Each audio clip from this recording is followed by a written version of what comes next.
할렐루야. 반갑습니다. 우리 찬양함으로 예배 자료 나아가십시다.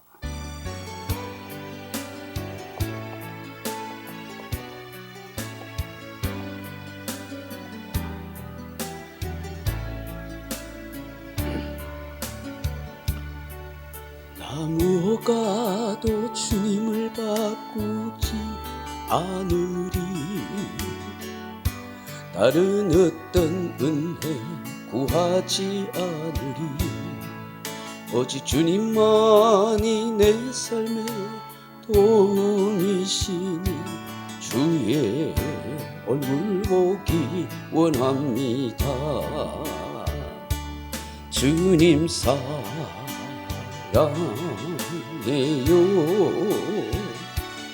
온 맘과 정성 다해 하나님의 신실함 친구 되기 원합니다. 나 무엇과도 주님을 바꾸지 않으리. 다른 어떤 은혜 구하지 않으리. 오직 주님만이 내 삶의 도움이시니 주의 얼굴 보기 원합니다. 주님 사랑해요.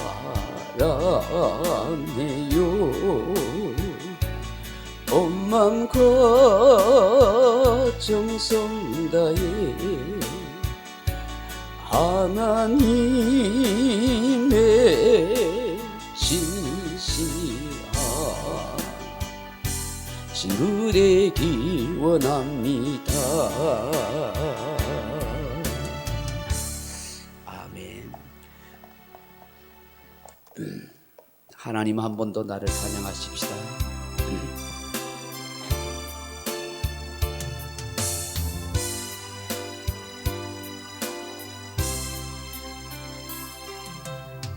하나님 한 번도 나를 실망시킨 적 없으시고 언제나 공평과 은혜로 나를 지키셨네. 신실하신 주 신실하신 주 내 너를 떠나지도 않으리라. 내 너를 버리지도 않으리라. 약속하셨던 주님 그 약속을 지키사 이후로도 영원토록 나를 지키시리라 확신하네. 지나온 모든 세월들 돌아보아도 그 어느 것 하나 주의 손길 안 미친 것 전혀 없네. 신실하신 주 신실하신 주 내 너를 떠나지도 않으리라. 내 너를 버리지도 않으리라. 약속하셨던 주님 그 약속을 지키사 이후로도 영원토록 나를 지키시리라 확신하네.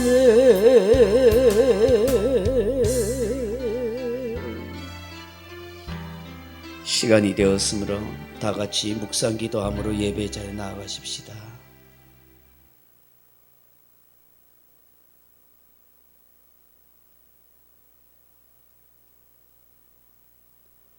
하늘에 계시는 주여, 내가 눈을 들어 주께 향하나이다.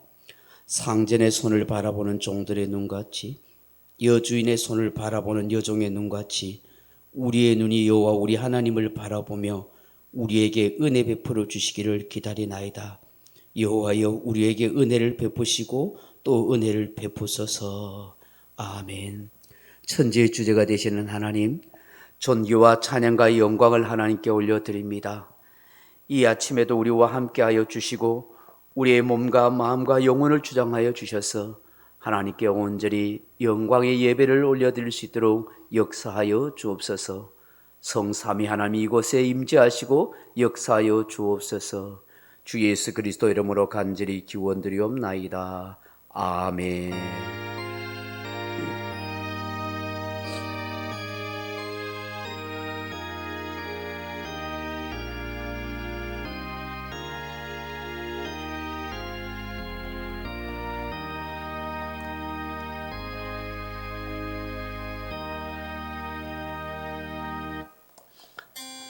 왕이신 나의 하나님 찬양합니다.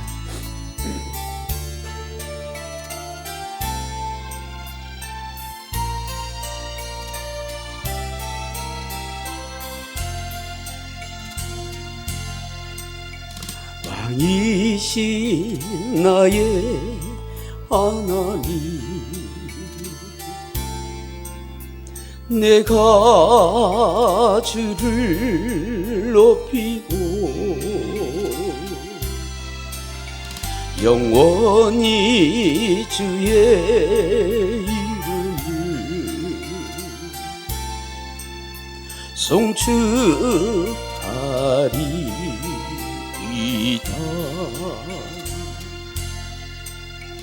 왕이신 나의 하나님,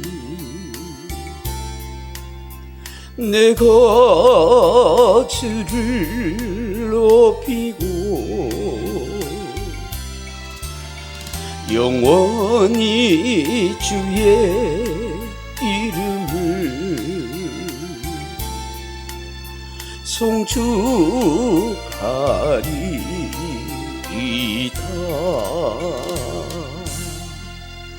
우리 다 같이 사도신경으로 신앙 고백 드리겠습니다.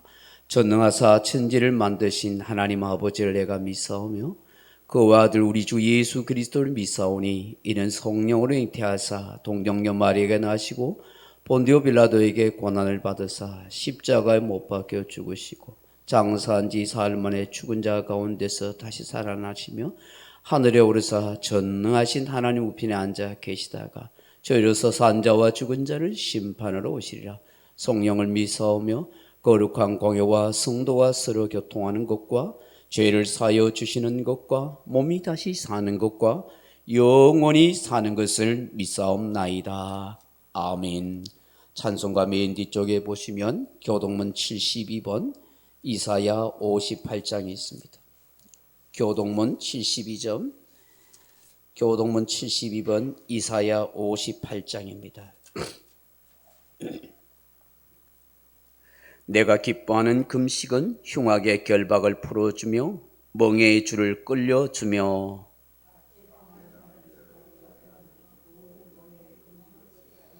또 줄인 자에게 내 양식을 나눠주며 유리하는 빈민을 집에 들이며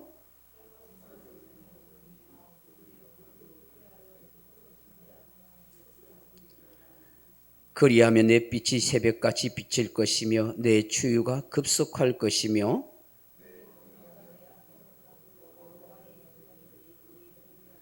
내가 부를 때에는 나 여호와가 응답하겠고 만일 내가 너희 중에서 멍에와 손가락질과 허망한 말을 제하여 버리고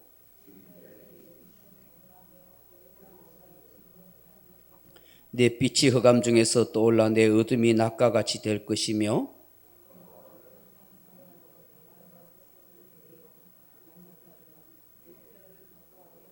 같이 있습니다. 너는 물된 동산 같겠고 물이 끊어지지 아니하는 샘 같을 것이라. 아멘. 찬송가 10장 찬송 한 장 부르십시다. 찬송가 10장입니다.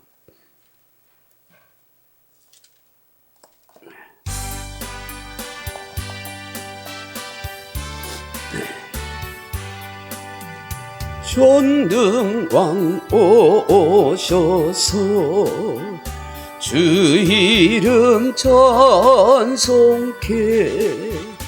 하옵소서. 영광과 권능의 성부여 오셔서 우리를 다스려 주옵소서. 강생한 성자여 오셔서 기도를 들으소서. 택하신 백성들 복 내려 주시고 거룩한 마음을 주옵소서. 위로의 주 성령 오셔서 근정거 주옵소서. 전능한 주시여 각 사람 마음에서 떠나지 마시고 계십소서. 성삼위일체께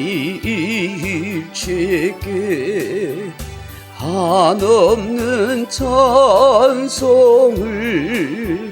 드립니다. 존귀한 주님을 영광 중 배우고 영원히 모시게 하옵소서.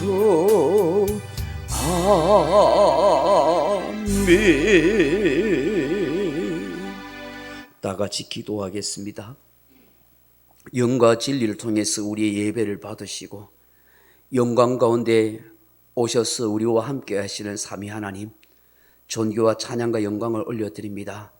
아버지 하나님의 그 크신 사랑과 은혜가 일찍이 있었기에 하나님의 복된 자녀로 이 땅의 삶을 누리게 하시고 영원한 하나님의 나라를 소망 가운데 살아갈 수 있게 하신 것 감사드립니다. 지난 한 주간도 하나님의 은혜와 보살핌 가운데 지내올 수 있게 하시고 오늘도 이 아침에 나와서 주를 예배할 수 있는 것 진심으로 감사드립니다. 만에 하나 천에 하나 저희를 택하여 주시고 하나님의 사랑하는 자녀로서 살아갈 수 있도록 은혜 주심을 감사드립니다.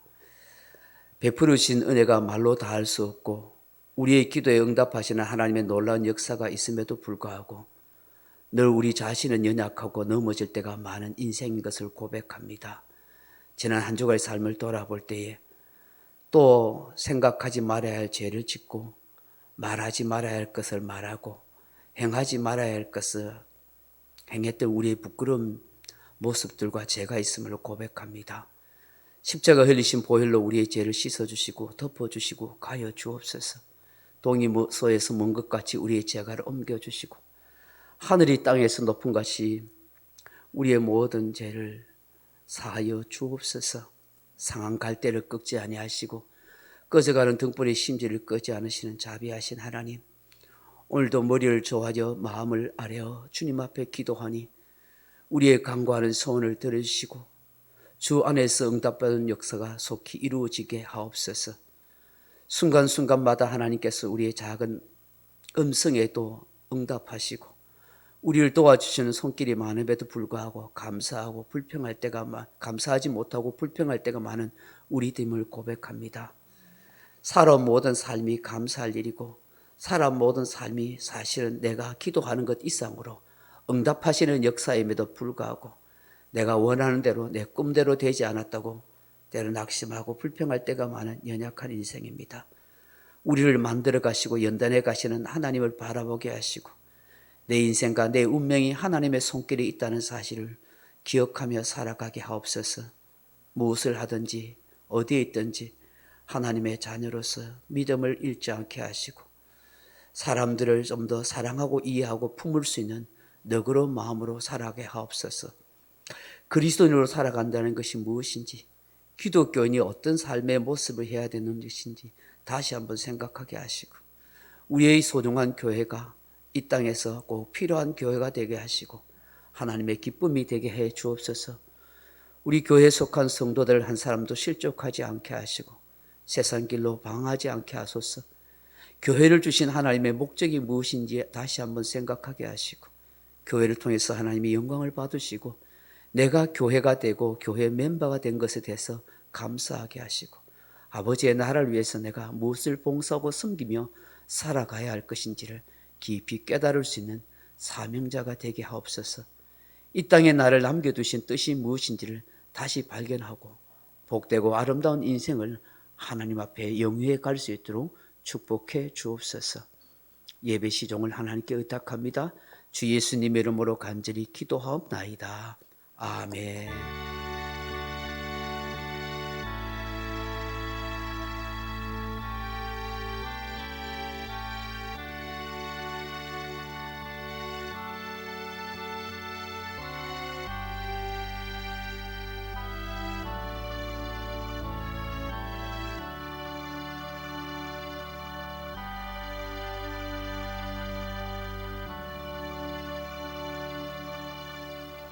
오늘 우리에게 주실 하나님의 말씀은 구약 성경 예레미야 17장 5절에서 14절 말씀입니다. 예레미야 17장 5절에서 14절 말씀, 제가 가진 성경은 1077페이지입니다. 구약 성경 1077페이지. 예레미야 17장 5절로 14절 말씀 찾으셨으면 교독하겠습니다. 여호와께서 이와 같이 말씀하시느니라. 무릇 사람을 믿으며 육신으로 그 힘을 삼고 마음이 여호와께서 떠난 그 사람은 저주를 받을 것이라.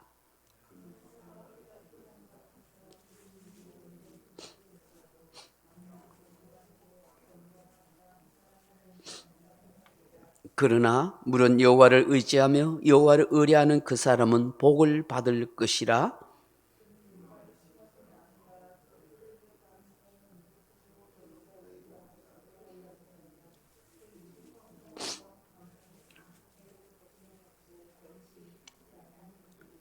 만물보다 거짓되고 심히 부패한 것은 마음이라. 누가 능히 이를 알리오마는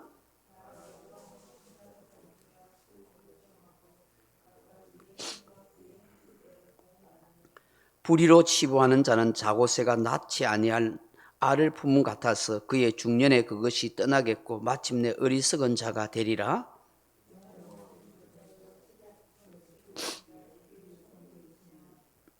이스라엘의 소망이신 여호와여, 무릇 주를 버리는 자는 다 수치를 당할 것이라. 무릇 여호와를 떠나는 자는 흙의 기록이 되오리니 이는 생수의 근원이신 여호와를 버림이니이다. 나를 고치소서. 그리하시면 내가 낫겠나이다. 나를 구원하소서. 그리하시면 내가 구원을 얻으리이다. 아멘. 오늘 예배 오신 여러분들에게 한량없는 하나님의 은혜와 평강이 함께하기를 주님의 이름으로 축복합니다.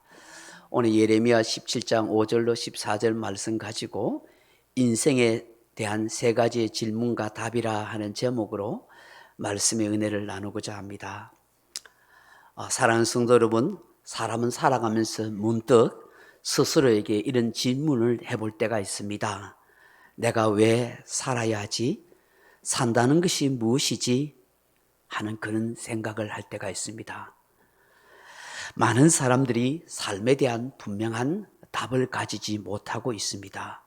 무엇 때문에 살아야 하는지, 왜 살아야 하는지를 모르고 그냥 그렇게 살아갑니다. 그러다 보니 삶이 공허해집니다. 방황할 때가 있습니다. 짜증도 나고 우울해지기도 합니다. 별것 아는 일에 대해서 낙심하거나 힘들어해야 합니다. 내가 왜 살아야 하고 산다는 것에 대한 분명한 답이 없기 때문입니다. 내가 왜 살아야 할까? 산다는 것이 무엇인지에 대한 분명한 해답을 찾으려고 하면 먼저 세 가지 질문에 대한 답을 생각해 봐야 합니다. 첫째는 이 세상에서 무엇을 가장 중요하게 여기는가? 둘째는 내 인생에서 무엇을 잃어버릴 때가 가장 두려운 일일까? 세 번째는 오늘 밤에 내가 죽는다고 한다면 어떻게 해야 하나 하는 것입니다. 이 세 가지 질문은 세상 사람이나 믿는 사람이나 할 것 없이 고민하고 답해야 할 질문입니다. 이 세 가지 질문에 대한 답이 내가 살아가야 할 이유와 목적을 가르쳐 주기 때문입니다. 여러분은 이 세 가지 질문에 어떻게 대답하시겠습니까? 오늘 예레미야 선지자는 본문의 말씀을 통해서 두 종류의 사람에 대해 말씀하십니다. 그 두 종류의 사람을 통하여 우리가 품고 의문시하고 있는 세 가지 질문에 대한 답을 가르쳐 주는 듯합니다. 두 종류의 사람은 어떤 사람입니까? 사막의 떨기나무 같은 사람과 물가에 심겨진 나무와 같은 사람입니다. 6절 말씀을 한번 보십시오. 그는 사막의 떨기나무 같아서 좋은 일이 오는 것을 보지 못하고 광야 간조한 곳 건건한 땅 사람이 살지 않는 땅에 살리라 그렇게 말씀하십니다.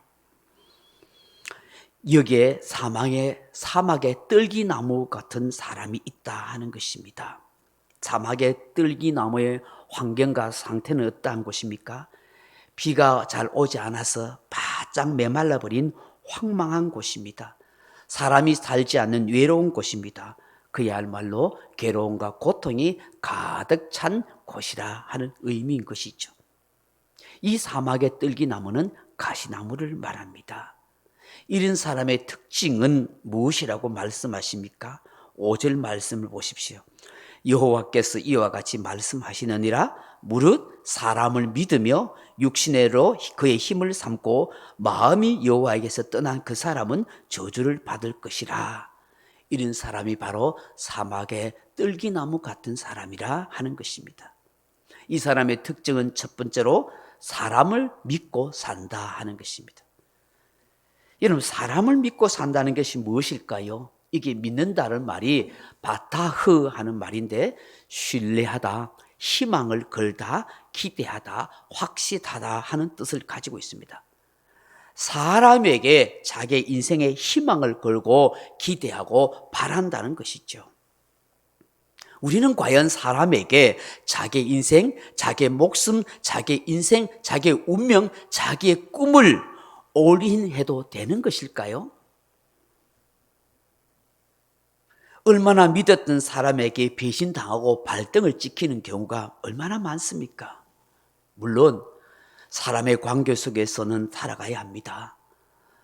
서로를 생각해주고 믿어줘야 할 부분도 있습니다. 그렇지만 내 인생의 목숨을 걸 만큼 내 삶을 전체에 다 걸 만큼 그렇게 사람을 신뢰하고 믿을 수 있는 존재는 아니라는 것입니다.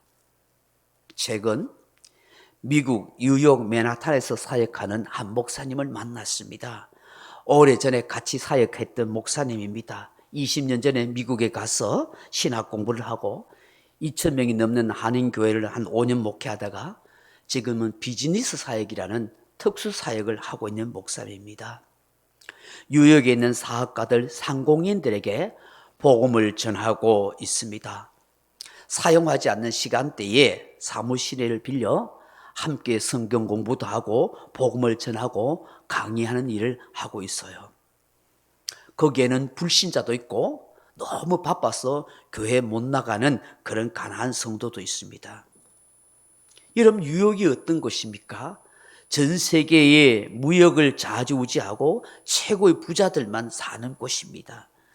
전 세계 모든 돈의 흐름이 이 뉴욕을 지나간데도 과언이 아닐 정도입니다.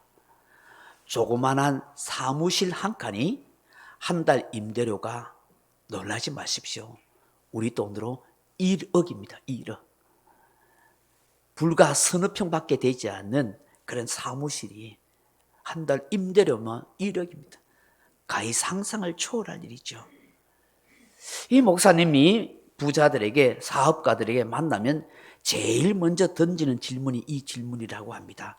당신의 삶에서 무엇이 가장 중요합니까? 그들에게 있어서는 비즈니스, 사업이 제일 중요하고 그 사업에서 파트너, 동업자, 동료가 중요하죠. 그런데 그 동업자, 동료를 도무지 믿을 수 없다는 것입니다. 언제 자기 등에 칼을 꽂을 줄 모른다는 것입니다. 치열한 경쟁 속에서 믿었던 사람이, 동업자가 하루아침에 배신하고 파산하게 만들고 온갖 업무와 술수가 판치는 곳이 바로 뉴욕이고 그 비즈니스의 세계라던 것이죠. 그래서 이 사람들은 늘 고민하고 밤잠을 설치가면서 그렇게 살아간다고 합니다. 여러분, 어디 미국 뉴욕만 그렇게 했습니까? 우리나라도 똑같지 않습니까?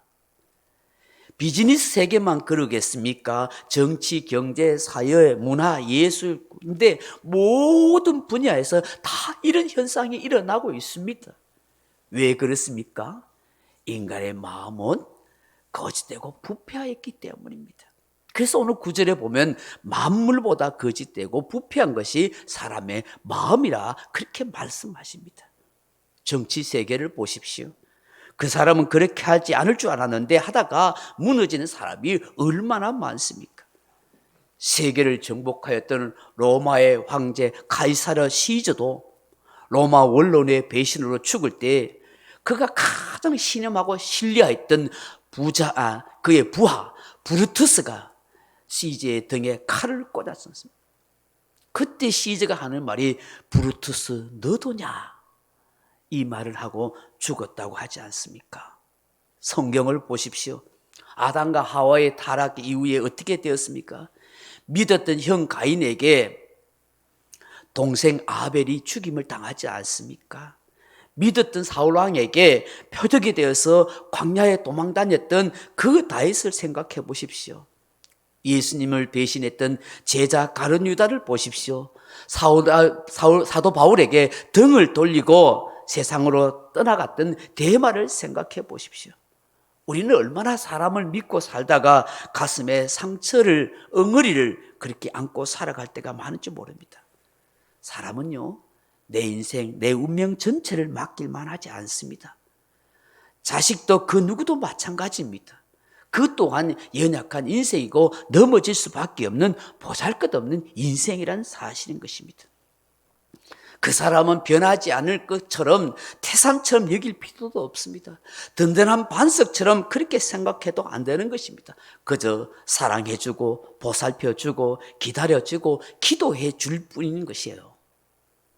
그 아이에게, 그 인생에게 내 인생을 올인하지 마십시오. 그렇게 되면 나중에 돌이킬 수 없는 후회와 상처만이 남게 되는 것입니다. 내 인생이 사막의 가시나무처럼 되지 않으려면 잘 생각하셔야 합니다. 사람에게 내 인생을 걸지 말라 하십니다. 두 번째로 사람의 떨기나무 같은 사람의 특징은 어떠합니까? 육신으로 그의 힘을 삼고 사는 사람이라 그렇게 말씀하고 있습니다. 여러분, 육신으로 그의 힘을 삼고 있다는 것이 무엇일까요? 말 그대로 건강 육체미도 되겠죠. 오늘날 사람들이 얼마나 건강에 관심이 많습니까? 얼마나 남들에게 보이기 위한 몸매와 육체미를 가꾸기 위해 노력합니까? 지나칠 정도로 모든 관심과 삶과 돈을 거기에 투자하고 몰입하는 사람들이 점점 늘어나고 있지 않습니까? 고대 시대부터 있어 왔던 몸, 육신에 대한 우상화가 현재는 더 급격히 진행되고 있다는 것입니다. 미국 뉴욕의 사업가들에게 있어서 육신의 힘은 돈입니다. 권력입니다. 아마 모든 세상 사람들은 돈과 권력을 가장 강한 힘이라고 여기지 않겠습니까? 돈과 권력이 그들에게 있어서는 신입니다. 그런데 그들이 신처럼 여기는 이 돈과 권력을 잃어버릴 것에 대해서 가장 두려워하고 있다는 것입니다. 그 돈 많은 부자들이 자기의 사업체가 부도나고 돈을 잃어버릴 것에 대해서 제일 두려워한대요. 그래서 목사님이 묻습니다. 당신이 무엇을 가장 두려워합니까? 그러면 그 사업가들이 사업 부도나거나 돈을 다 잃어버릴까 가장 두려워한다는 거예요. 미국 뉴욕에도 하루에 수도 없이 부도 나고 알거지가 되는 사람이 많다고 합니다. 정신 바짝 차리지 않으면, 항상 긴장하지 않으면 언제 어디서 무슨 일이 벌어질지 모른다고 합니다. 지금도 사람들은 돈과 권력을 잃을까 전전긍긍하지 않습니까? 독재자일수록 왜 권력에 그렇게 집착한 줄 아십니까? 그 권력을 잃어보면 자기가 다 잃어버린다고 생각하는 거. 그래서 사람을 감시하고 마음에 들지 않으면 숙청시키고 그렇게 하는 거예요. 오늘 성경은 육신으로 그의 힘을 삼고 사는 사람은 사막의 뜰기나무 같은 사람이라 그렇게 말씀합니다. 세 번째로 사막의 뜰기나무 같은 사람은 어떤 사람이라고 그래요? 마음이 여호와 하나님께로 떠난 사람이라 그렇게 말씀합니다. 오늘 하반절에 마음이 여호와께서 떠난 그 사람은 저주를 받을 것이라, 그 사람은 사막의 뜰기나무 같을 것이라 그렇게 말씀합니다. 이게 떠났다는 말이 수르라는 말인데요, 쫓아버리다, 거부하다, 제거하다, 반역하다 하는 뜻입니다. 마음에서 하나님을 떠나버렸다는 것은 스스로 이 사람들이 생각과 마음에 하나님을 거부했다는 거예요. 제거해버린 거예요. 자기 마음에, 다시 말해서 하나님의 존재를 거부하고 부인하는 것입니다. 하나님에 대한 흔적을 완전히 지워버리고 제거하는 거예요. 대놓고 하나님을 반역하는 일을 한다는 것입니다. 여러분, 오늘날 이런 일을 하는 사람들이 얼마나 많습니까? 인간의 자유, 인권, 예술 행위를 말하면서 그들의 사회와 문화와 사상과 삶에서 하나님의 흔적을 지우려고 합니다. 하나님의 존재 자체를 부인하려고 합니다. 기독교를 말살하려는 그런 정책과 문화를 만들어가고 있습니다. 이런 사람들의 특징이 어떠한지 아십니까? 로마서 1장 22절 이하에 보시면 스스로 지혜 있다 하나 어리석게 되어 썩어지지 아니하는 하나님의 영광을 썩어질 사람과 새와 짐승과 기어다니는 동물의 모양으로 우상으로 바꾸었느니라. 우상 숭배한대요. 하나님을 반역하고 대적하고 하나님을 흔적을 지우려고 하는 사람의 특징은 우상 숭배에 빠진다는 거예요. 그리고 이어서 아주 중요한 말씀이 있습니다. 24절 이하에 보면 그러므로 하나님께서 그들을 마음의 정욕대로 더러움에 내버려 두사 그들의 몸이 서로 욕되게 하셨으니 하나님께서 그들을 부끄러운 욕심에 내버려 두셨으니 곧 그들의 여자들도 순리대로 쓸 것을 받고 영리로 쓰며 그와 같이 남자들도 순리대로 여자 쓰기를 버리고 서로를 향하여 음욕이 부릴 듯하며 남자가 남자와 더불어 부끄러운 일을 행하여 그들의 그릇 때문에 상당한 보응을 그들 자신이 받았느니라 하십니다. 이게 무슨 말씀이에요? 로마서 1장 24절의 말씀이 동성애를 한다는 거예요. 그런 의해서 하나님이 보응하는데 에이즈 같은 각종 질병이 들끓게 하셨다는 것이죠. 저는 코로나 바이러스도 이런 현상의 한 일면이라고 생각해요.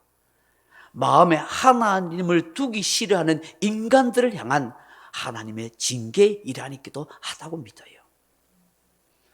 하나님에 대해서 반역하고 하나님의 흔적을 지으려는 사상과 문화와 그런 가치관을 가진 인간들에게 하나님의 존재하심을 보여주는 것이 하나님의 징계지요. 하나님의 심판인 것이죠. 로마서 1장 28절에 이렇게 말씀하십니다. 또한 그들이 마음에 하나님을 두기를 싫어하며 하나님께서 그들의 그 상실한 마음대로 내버려 두사 합당하지 못하게 하는 일을 하셨으니 무슨 말씀이에요? 이게 내버려 두사라. 내버려 두. 인간들이 하고 싶은 대로 하나님을 간섭하지 않는다는 거예요. 이게 신학적인 용어로 유기라고 그래요. 유기. 버렸다는 거예요. 인간이 갱생할 가치, 인간이 갱생할 가능성이 없어서 하나님이 버린 인생, 다시 말해서 장작 때문에 불탈 인생으로 버렸다는 거예요. 그 내버려 둔 인생들이 어떻게 살아가느냐 할까? 곧 불의와 추악과 탐욕과 악의가 가득한 자요, 시기, 살인, 분쟁, 사기, 악독이 가득한 자요, 하나님이 미워하는 자요, 교만한 자요, 악을 도모하는 자요, 부모를 거역하는 자요, 무장하고 무자비한 자라는 거예요. 이런 사람으로 전락되어 간대요. 하나님이 버린 인생이. 인간의 마음이 거짓되고 부패하고 타락하니까 심지어 이런 말씀하셨어요. 자기들만 그런 일을 행할 뿐 아니라 이런 일을 행하는 사람을 옳다고 박수 쳐주는 이런 폐역한 세상이 되어간다는 거예요. 그래서 하나님의 심판을 면할 길 없다는 것이죠. 예레미야 시대에 이스라엘 왕과 관리들과 제사장들과 이 백성의 상태가 이와 같았다는 것이에요. 그래서 10절에 오늘 본문 보시면 그들의 중심 마음을 살펴보시고 그들의 행위와 행실에 하여 그대로 보응하신다고 말씀하는 거예요. 불의한 짓으로 부자가 된 그 사람들은 모든 재물을 모아하는 것이 마치 자고새처럼 낳지 아니한 알을 품고 있다가 자라면 다 날아가 버리는 것처럼 그렇대요. 이 자고새라는 것이 이런 게 있대요. 자기 알이 아니라 남의 알을 품고 있대요. 그런데 그 알에서 태어난 새끼는 자고새가 아니니까 그냥 날아가 버린대요. 뭘 하는 거예요? 불의한 방법으로 인생에 재물을 모으고 불의한 방법으로 권력을 모으면 다 사라지게 된다고 말씀하는 것입니다. 이 목사님이 이 비즈니스 사업하는 사람들에게 부정직하게 번 돈, 세금 떼어 먹은 거 다 날아갈 것이라고 말씀해 준대요. 그러면서 세 번째 질문을 던진다고 합니다. 오늘 밤에 당신이 갑자기 죽는다면 이 모든 돈, 이 재물 다 어떻게 되겠습니까? 무슨 소용이 있습니까? 죽음 이후에는 하나님의 심판이 있다는 것을 아십니까? 그 얘기를 해준대요. 여러분 오늘 본문을 보세요. 사람을 믿고 사는 사람, 육신으로 그의 힘을 삼고 사는 사람은 또 마음이 여호와를 떠난 사람은 저주를 받는 거예요. 여기 저주는 말이 아라르라 말인데 도무지 헤어나올 길이 없는 끔찍한 고통스럽고 공포스러운 상황을 경험하게 된다는 거예요.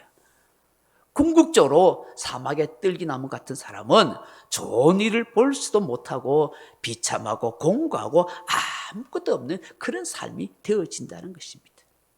여기 뜰기나무란 말이 아르라 하는 말인데 벌거벗겨지다, 벗겨지다 하는 뜻이에요. 아무것도 남지 않는 벌거벗은 인생이 된다는 거예요.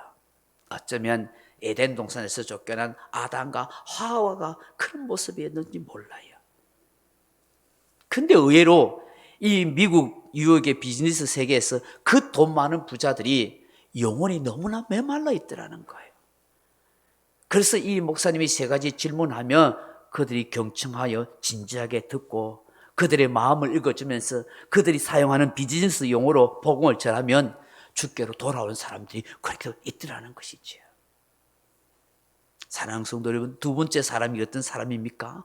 물가에 심어진 사람이라는 거예요. 이런 8절 말씀을 한번 보십시오.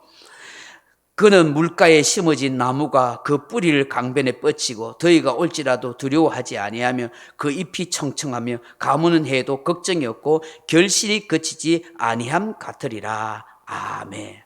물가에 심어진 나무의 특징이 무엇이라고요? 뿌리를 강변에 뻗치고 있다는 거예요.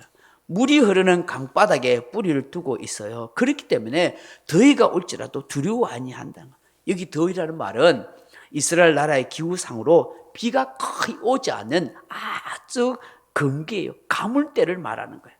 지상에 물이 말라서 사람도 짐승도 식물도 목말라 죽어갈 때예요. 그런데 전혀 물 걱정할 일이 없다는 것이죠. 오히려 그 잎이 청청하고 가무는 해도 열매가 그치지 않을 정도로 그렇게 열매를 주렁주렁 맺습니다. 왜 그렇습니까? 이 나무는 충분한 수분, 물, 영양분을 공급받기 때문에 시냇가에 심겨진 나무, 물가에 심겨진 나무이기 때문에 그 뿌리로부터 다 공급받는다는 것입니다. 이 시냇가에 심겨진 나무, 이 물가에 심어진 나무가 누굽니까? 어떤 사람입니까? 7절을 한번 보십시오. 그래서 같이 읽어봅니다. 그러나 무릇 여호와를 의지하며 여호와를 의뢰하는 그 사람은 복을 받을 것이라. 아멘. 여호와를 의지하고 여호와를 의뢰하는 사람인 것이죠. 이 사람이 물가에 심어진 나무라는 거예요. 이 사람이 복을 받고 사는 사람이라는 거예요.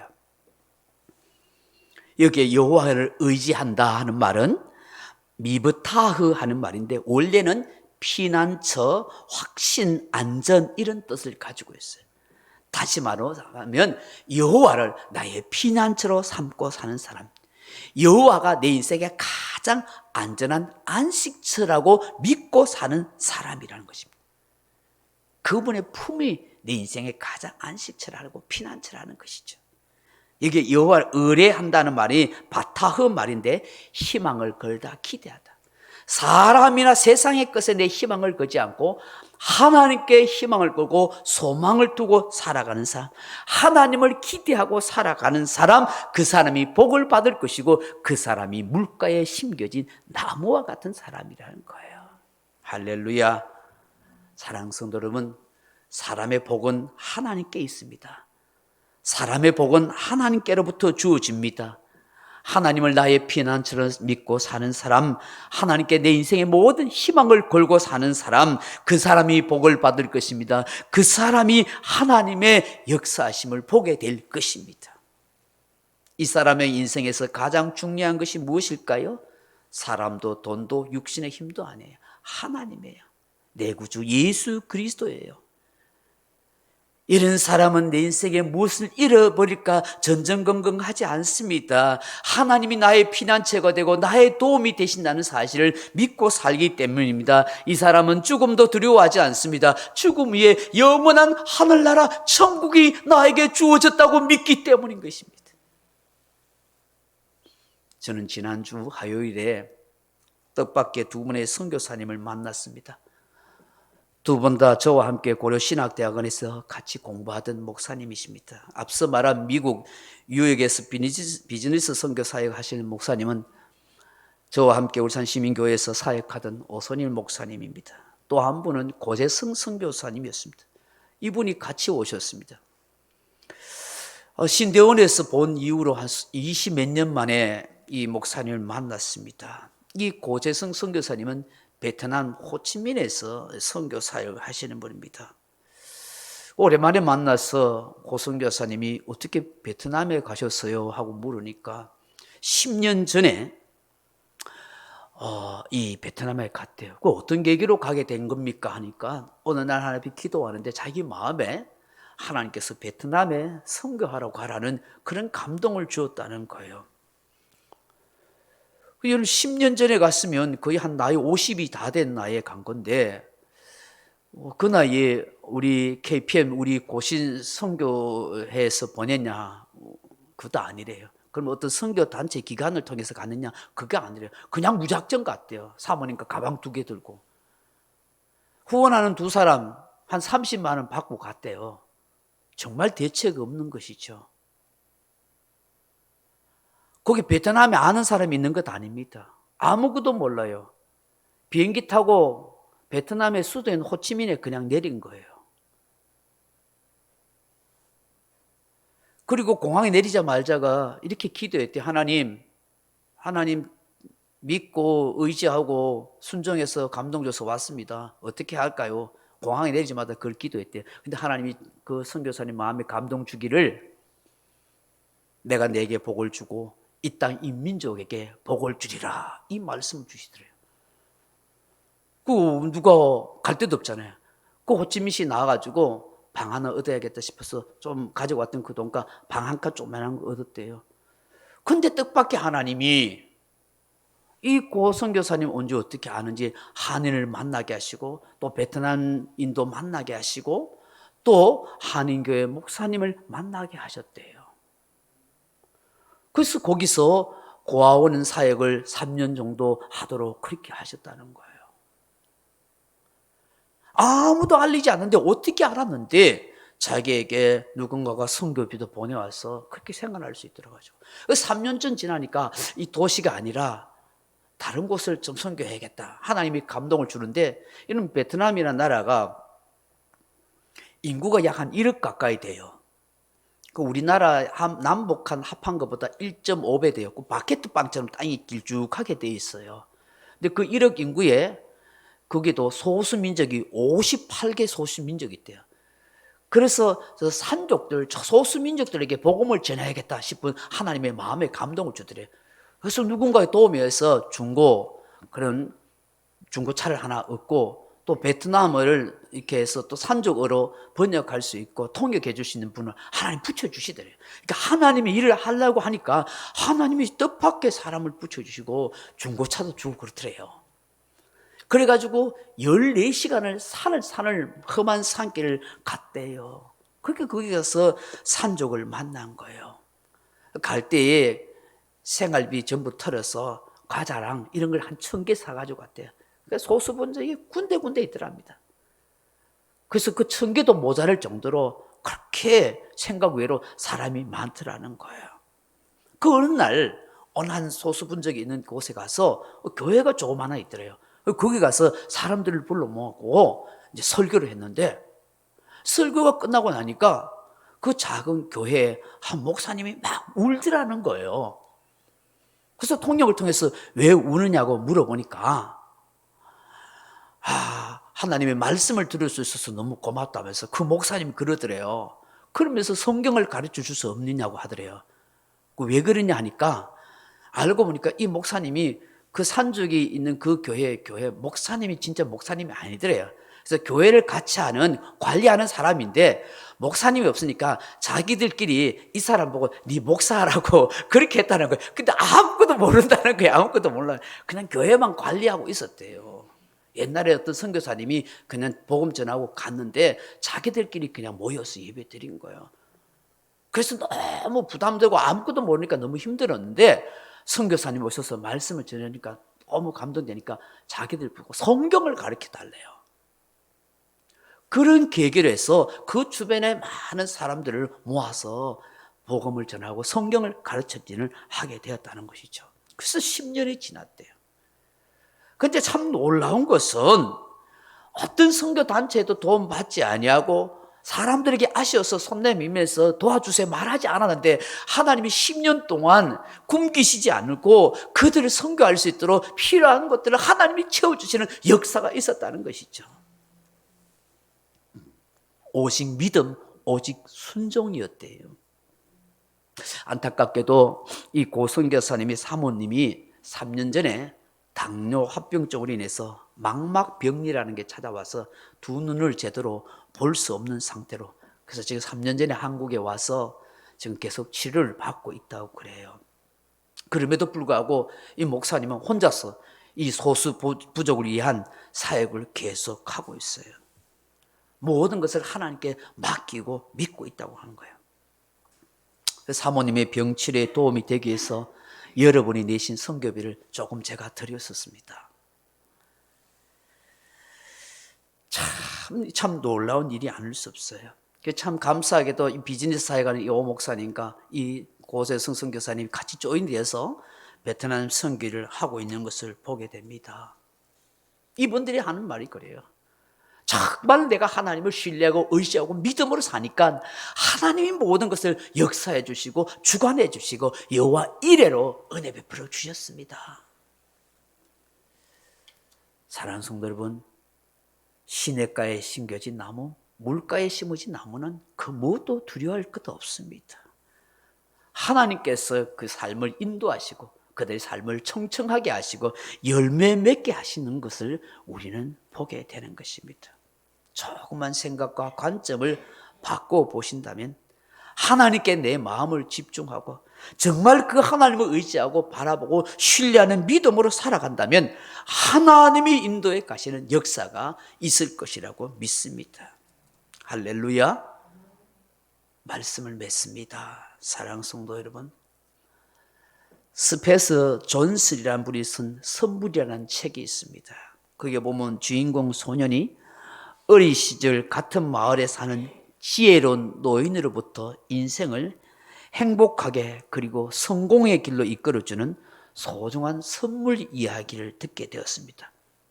이 소년은 어른으로 성장하면서 숱한 인생의 좌절과 고난을 겪게 되고 때로는 인생에 대한 환멸을 느낄 정도였다고 합니다. 그럴 때마다 노인이 들려주었던 세상에서 가장 소중한 선물이 무엇인지를 늘 생각했다고 합니다.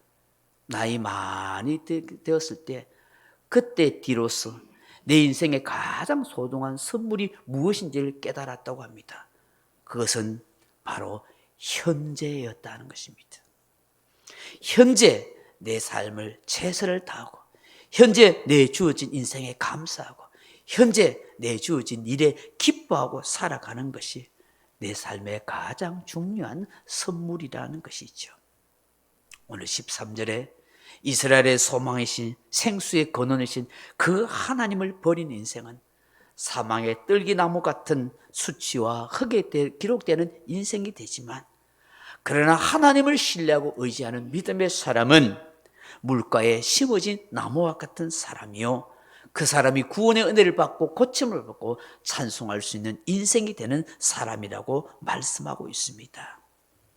사랑하는 성도 여러분, 다시 한번 세 가지 질문을 여러분에게 던져봅니다. 내 인생의 가장 중요한 것이 무엇입니까? 하나님이어야 합니다. 내 인생에 무엇을 잃어버린 것에서 두려움이 있습니까? 하나님을 의지하는 신앙의 힘으로 그 모든 두려움을 이겨갈 수가 있습니다. 내가 오늘 밤에 죽는다고 할지라도 하나님을 믿는 믿음 때문에 영원한 천국에 대한 소망을 가지게 되는 것입니다. 오늘 저와 여러분이 이 세 가지 질문에 대한 분명한 답을 가지고 그렇게 인생을 살아가길 바랍니다. 기도하겠습니다. 아버지 하나님, 많은 사람들이 정신없는 인생의 삶을 살아갑니다. 무엇이 가장 중요한지도 잘 모르고 살아갑니다. 가진 것을 잃어버릴까 봐 전전긍긍하며 삽니다. 영원히 살 것처럼 생각하지만 죽음이 있다는 것을 알지 못하고 죽음 이후에 어떤 현상이 일어날 것인지를 전혀 생각하지 못하는 인생입니다. 사랑하는 주님, 사막의 뜰기나무 같은 그런 인생처럼 되지 않게 하옵소서. 사람 믿고 살지 않고 육신의 힘을 삼지 않고 마음이 여호와를 떠난 그런 어리석은 인생이 아니라 정말로 물가에 심겨진 나무처럼 여호와 하나님을 신뢰하고 의지하고 믿음으로 살게 해주십시오. 하나님이, 예수님이 내 인생의 가장 소중한 분이고 그 주님을 의지함으로 어떤 두려운 환경이, 어떤 어려움이, 무엇을 잃어버릴지라도 조금도 요동하지 않는 그런 삶이 되게 하시고 이 땅의 삶, 현재의 삶을 고맙고 감사하게 살게 하시고 죽음 이후에도 영원한 천국에 대한 소망을 가질 수 있는 믿음의 사람 되게 해 주옵소서. 그래서 정말 하나님이 기뻐하는 복된 인생을 살아가게 하옵소서. 예수님 이름으로 기도하옵나이다. 아멘. 찬송가 412장 찬송하십시다. 412장. 찬송가 412장입니다.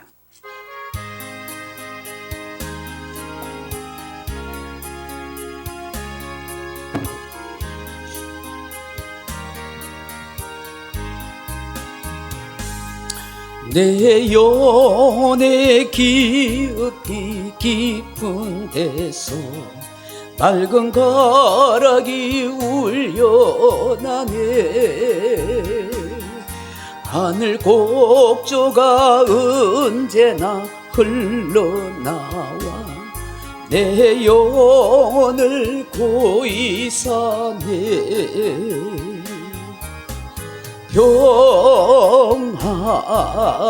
평화로다 하늘 위에서 내려오네. 그 사랑의 물결이 영원토록 내 영혼을 덮으소서. 내 마음속에 솟아난 이 평화는 깊이 묻힌 보배로다.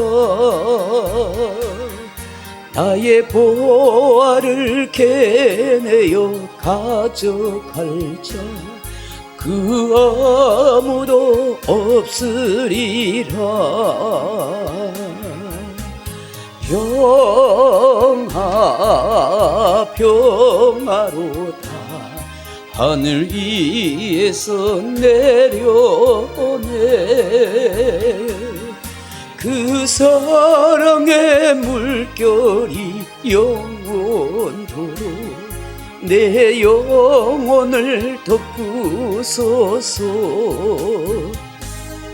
내 영혼의 평화가 넘쳐남 주의 큰 복을 받음이라 내가 주야로 주님과 함께 있어 내 영혼이 편이시네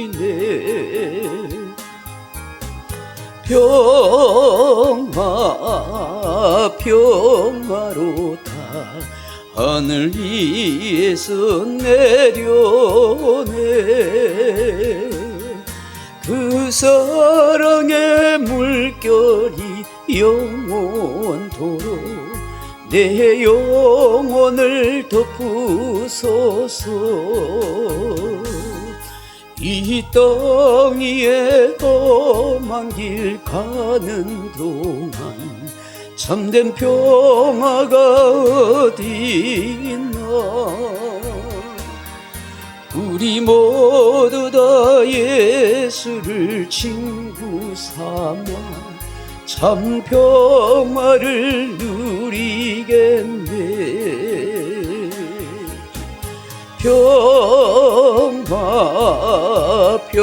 평화로다 하늘 위에서 내려오네 그 사랑의 물결이 영원토록 내 영혼을 덮으소서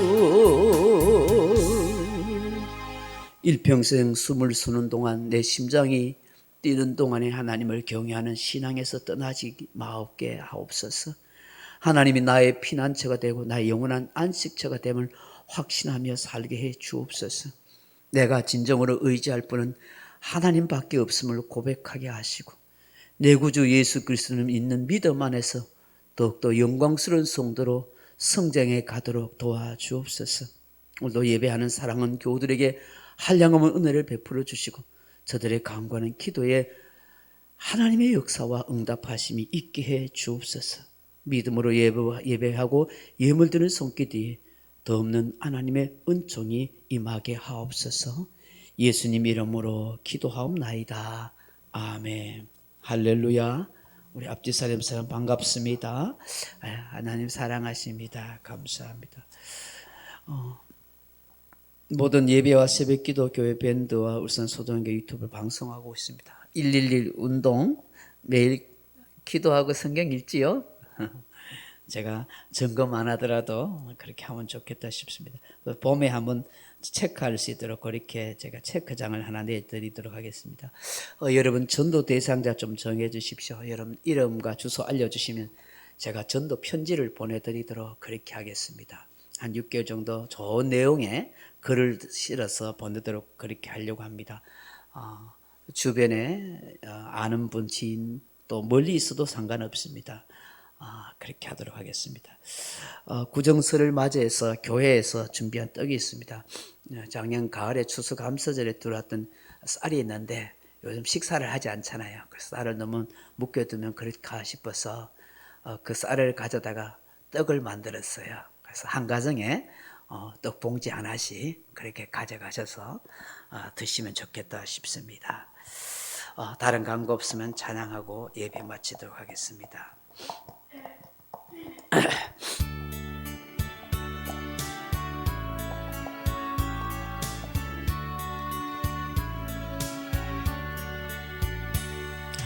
나의 마음속에 온전히 주님만 모셔놓고 나의 정성을 다하여 주를 섬기리. 기쁘나 슬프나 오직 한마음 주위에 한평생 주만 모시고 찬송하며 살리라. 주는 나의 그 능력, 주는 나의 큰 소망, 내가 항상 영원히 주님만을 섬기리. 항상 나 함께 계셔서 떠나지 마옵소서. 주를 섬기는 내 정성 받으옵소서. 기쁘나 슬프나 오직 한마음 주위에 한평생 주만 모시고 찬송하며 살리라. 주는 나의 큰 능력, 주는 나의 큰 소망, 내가 항상 영원히 주님만을 섬기리. 주만 섬기고 사는 것 더 없는 기쁨이요. 주가 내 안에 계셔서 동거합니다. 기쁘나 슬프나 오직 한마음 주위에 한평생 주만 모시고 찬송하며 살리라. 주는 나의 그 능력, 주는 나의 큰 소망, 내가 항상 영원히 주님만을 섬기리.